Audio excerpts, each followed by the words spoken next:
todos! Até agora, vimos como calcular o trabalho e que ele está associado ao calor no sistema. Vamos ver que ambos estão relacionados com a energia do sistema. Para isso, vamos relembrar algumas definições iniciais. Vamos lembrar o que é o gás ideal. Gás ideal é um gás teórico que possui seu comportamento bem definido. Ele é formado por poucas partículas idênticas de mesma massa, o que garante que o volume ocupado pelas partículas é muito menor, praticamente desprezível, quando comparado ao recipiente. Suas partículas não interagem entre si. Dessa forma, não há forças e nem energia potencial por interação. Essas partículas, elas vão ter somente energia cinética, que vai depender necessariamente da temperatura do sistema.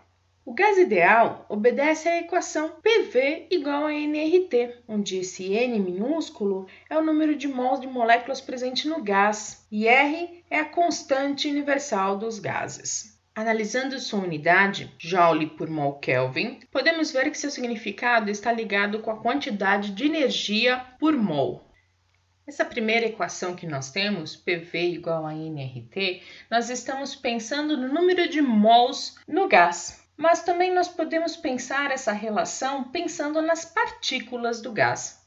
Sabemos que um mol corresponde a 6,02 vezes 10 a 23 partículas, ou seja, ao número de Avogadro. Assim, sabemos que N mols podemos encontrar um determinado número de partículas, ou seja, o número de mols é igual ao número de partículas dividido pelo número de Avogadro. Também temos uma relação para a massa. A massa de um mol corresponde à massa da partícula vezes o número de partículas. Então, para um mol, a massa de um mol é a massa da partícula vezes o número de Avogadro.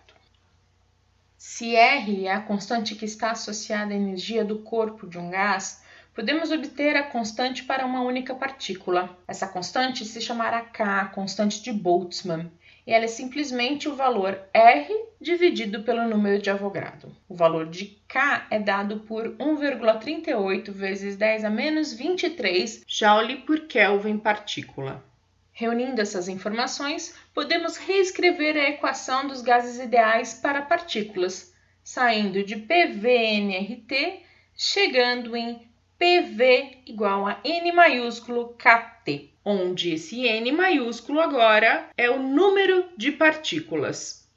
Ao relacionarmos a energia do sistema com a temperatura do mesmo, temos a ideia de que no equilíbrio térmico a energia é partilhada de maneira igual entre as várias formas de movimento das partículas, como por exemplo movimentos rotacionais ou translacionais, o que nos leva ao teorema da equipartição de energia.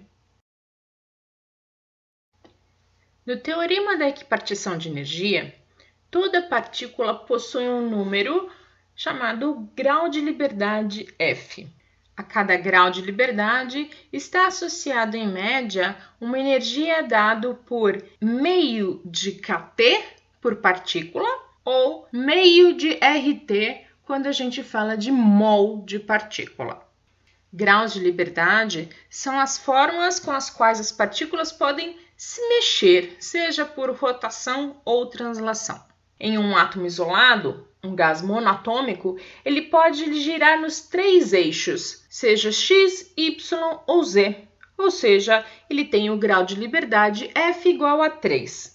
Numa molécula com 2 átomos, temos o gás diatômico, nós temos 2 graus de rotação e 5 graus de translação em torno do centro do eixo, dando ao total 5 graus de liberdade.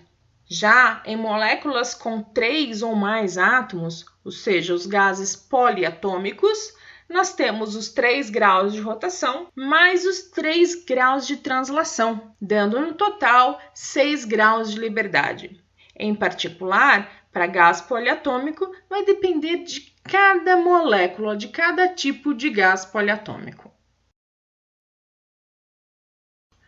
Essa energia cinética, que está associada à temperatura das partículas, pode ser vista de diferentes maneiras. Inicialmente, temos a energia cinética para uma partícula de massa m, ou seja, a energia é igual a meio de kT vezes o grau de liberdade. Se nós multiplicarmos pelo número de Avogadro, nós teremos a energia associada a 1 mol de partículas, meio de RT vezes o número de grau de liberdades. E se nós multiplicarmos pelo número de mols, nós teremos energia associada a todas as partículas do sistema, meio de nRT vezes o número de grau de liberdade. Então, para qualquer tipo de partícula, sempre haverá no mínimo 3 graus de liberdade relacionados ao movimento de translação. Se alterarmos os parâmetros do gás, somente a variação da temperatura irá alterar a energia do sistema. Essa variação da energia cinética corresponde à variação da energia cinética do sistema. Devemos lembrar que, como se trata de um gás ideal, não há energia potencial associada. Dessa forma, toda essa energia cinética total do sistema, estará relacionada com a energia interna do sistema.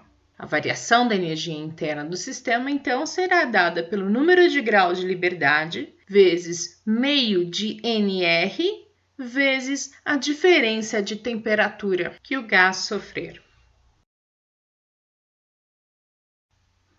A mudança de energia depende da variação da temperatura, mas a mudança dos parâmetros também estão relacionadas com a variação do calor Q e do trabalho ômega.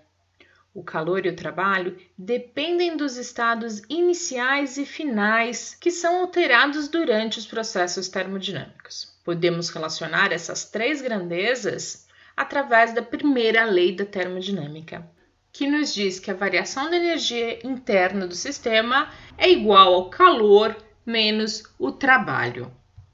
A energia interna de um sistema tende a aumentar se acrescentarmos energia na forma de calor e diminuir se removermos energia na forma de trabalho realizado pelo sistema. Podemos relacionar os processos termodinâmicos com a primeira lei da termodinâmica. Por exemplo, no processo isocórico, onde mantemos o volume constante, o trabalho é igual a zero. Dessa forma, o calor vai ser igual à variação de energia interna. Já no processo isotérmico, onde não há variação de temperatura, não deve haver a variação da energia interna que está associada à temperatura. Então, o calor é igual ao trabalho. No processo isobárico, onde a pressão se mantém constante, o trabalho é dado por P vezes ΔV. Então, conseguimos calcular o calor como sendo o trabalho mais a variação da energia interna. No processo adiabático, não há calor e o trabalho, então, vai ser igual a menos a variação da energia interna. Quando falamos de processos cíclicos, não há variação da energia interna, pois o estado parte de uma temperatura T, passa por outras temperaturas e volta à mesma temperatura T inicial, ou seja, ΔE interno vai ser igual a zero. Assim, o calor do ciclo será igual ao trabalho do ciclo. Pergunta que podemos fazer é como calculamos, então, o calor nos processos isocóricos e isobáricos? Essa pergunta será respondida na próxima aula. Desse slide em diante, nós temos alguns exercícios para que vocês possam praticar sobre o tema. Bons estudos, fiquem em casa e se cuidem!